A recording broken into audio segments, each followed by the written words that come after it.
How's it going, guys? It's CJ from Suck War Central. We have a very odd chapter to get into this week, so let's just jump right into it. Okay, so before we get to two women spending 13 pages talking about the rules of a card game to decide whether or not they're going to kiss each other, I want to shout out that we get a really good look at Tier 2 in this chapter, which we kind of haven't gotten yet. I'm of the personal opinion that Pariston is hiding on Tier 2 somewhere, so I take every little bit of it that I can. And yeah, this place is truly luxurious, but I like that Togashi draws a stark contrast between it and Tier 1. Tier 2 is all like glitz and glam for celebrities and people who want to feel powerful, but Tier 1 has a much more dignified and imposing sort of style. It's like, this is where real power lies, not with all those pretenders down there. I also noticed that everything is very boxy and square on the upper tiers, which also draws a contrast with the lower tiers being much more chaotic. God, can you tell this is going to be a difficult chapter to talk about? They spend 13 pages explaining the rules of the card game, and they don't even play the card game. I'm just kidding. I personally love it. It's so very Togashi.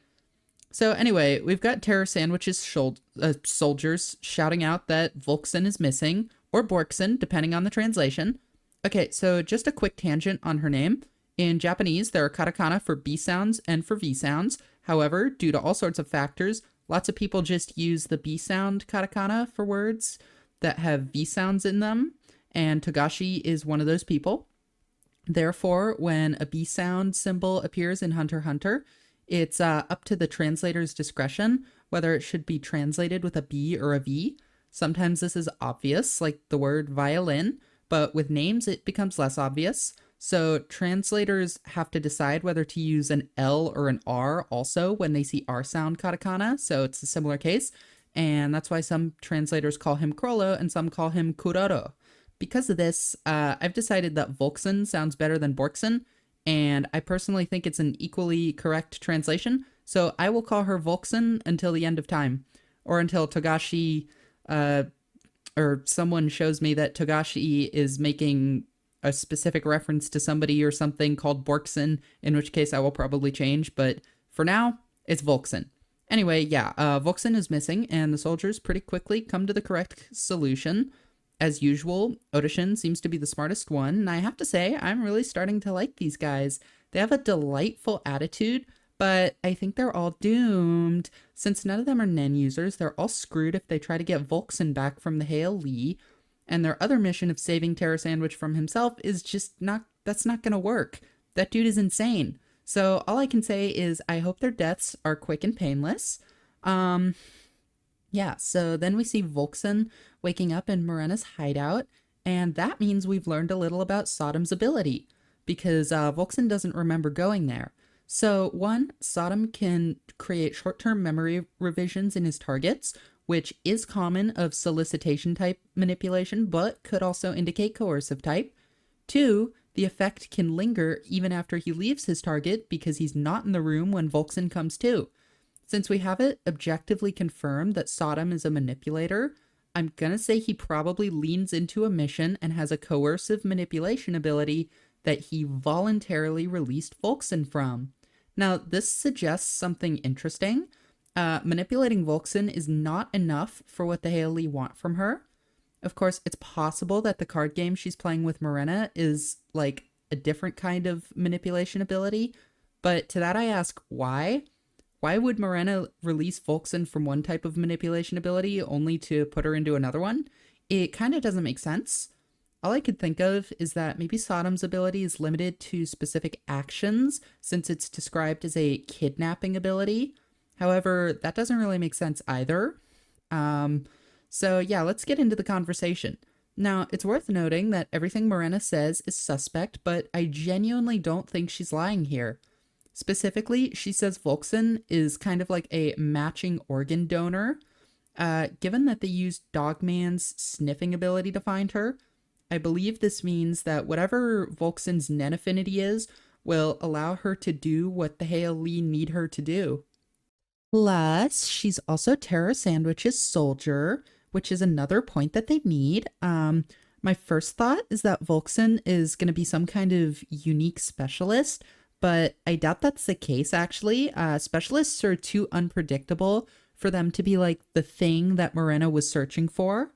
I also think enhancement and transmutation are unlikely, since those lend themselves to like more basic combat abilities. All we know about this operation is that Morena wants to keep tabs on Terra Sandwich, and I'm guessing that it's going to end up being some kind of conjuration ability that they can use to spy on the prince. Now, Morena also suggests that this whole thing has a ticking clock element to it. Volkson thinks that it's an idle threat, but I actually believe that it's probably the conditions of a Nen ability. I believe this whole card game negotiation is a Nen ability, and perhaps it has a time limit as punishment to all involved to increase risk. Also, I think we can narrow this ability's user down to 3 people. It's either Morena, Gelato, or this lady who's the one member of the Hail Lee we still don't know the name of. We already know Vakante and Yokotani's abilities, and Orarge is an enhancer. This doesn't seem like enhancement to me at all. I do think it's likely to be Morena for reasons I'll get into a bit, but for now, let's dive into the card game a little bit. Now, when it comes to the game itself, I'm sure there's a lot of symbolism in all these cards and what they represent, but to be honest, I don't really feel equipped to dive into that. For one, I'm going to need to sit and think about the chapter for a bit, and for another, it's hard to say how this all works without actually seeing them play the game. Like, I have to see how the game works before I can talk about it, you know? For now, all I really have to say about the rules of the game is, wow, that sure is a lot of rules. I did try to make other observations, but honestly, my brain can't move much faster than Volkson's. Everything I could think of, Volkson also came up with. So, yeah, I'm used to thinking about like political games and Nen battles. Complicated card game rules just make my head spin. If you ever invite me over to play Catan, I'll be the person asking, so wait, what does the bandit do? Even though the game is about to be over in 2 turns. So yeah, like Volkson says, the game is stacked against her, and answering no is probably just as bad as answering yes. And like, you all know, you all read the chapter, but do not fear. There's still more stuff to talk about here. So this game is a true battle of wits and also kind of luck, I think. Anyway, it shows that Volkson is an intellectual powerhouse. She grasps new concepts and comes to understand unwritten rules very quickly. This is going to make her a tremendous asset to Morena when she inevitably helps her, because, come on, Volkson is not winning this. There's just no way. And yeah, once she knows Nen, she is going to be a formidable Nen user. Anyway, Volkson quickly determines that the object of the game is to break her mentally and convince her that becoming Morena's ally is the best option she has.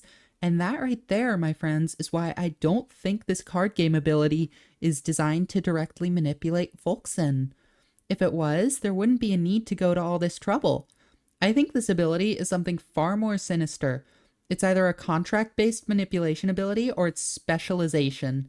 By contract-based manipulation, I mean something like Longhe's ability. Based on how the game plays out, it's possible it will generate a set of rules that Volkson essentially has to follow, while otherwise leaving her free will intact.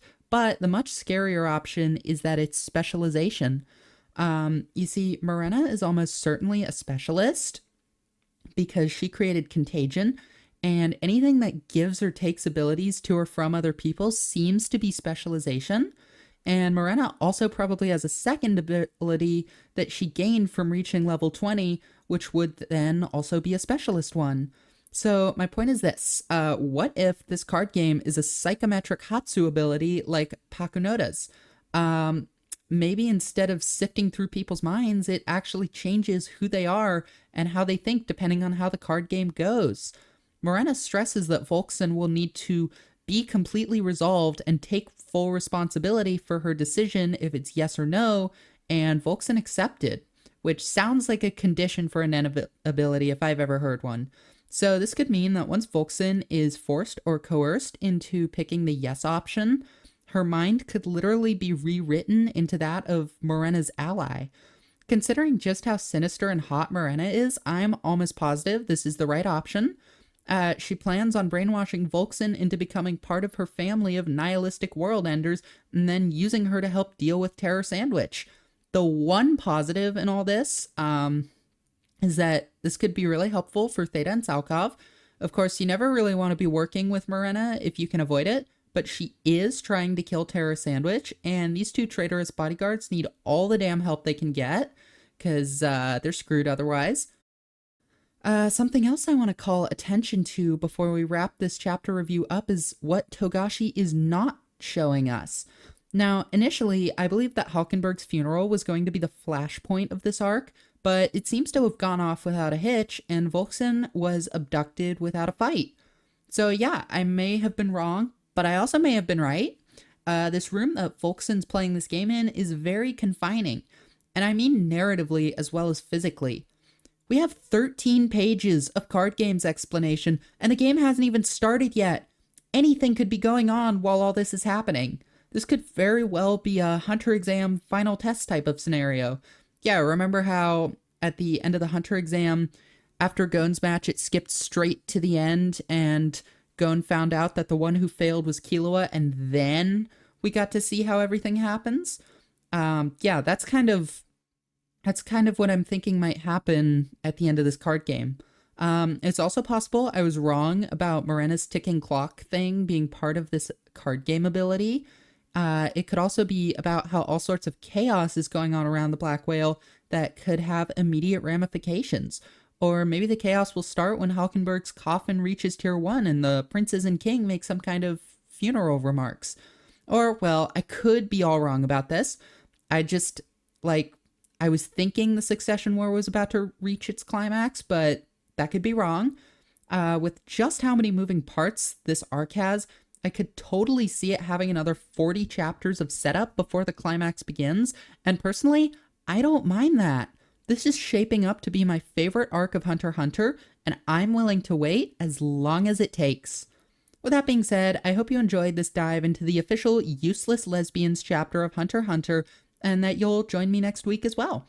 I'm excited to see how this card game plays out now that we've had 13 pages of rules about it, and I hope you have a wonderful day.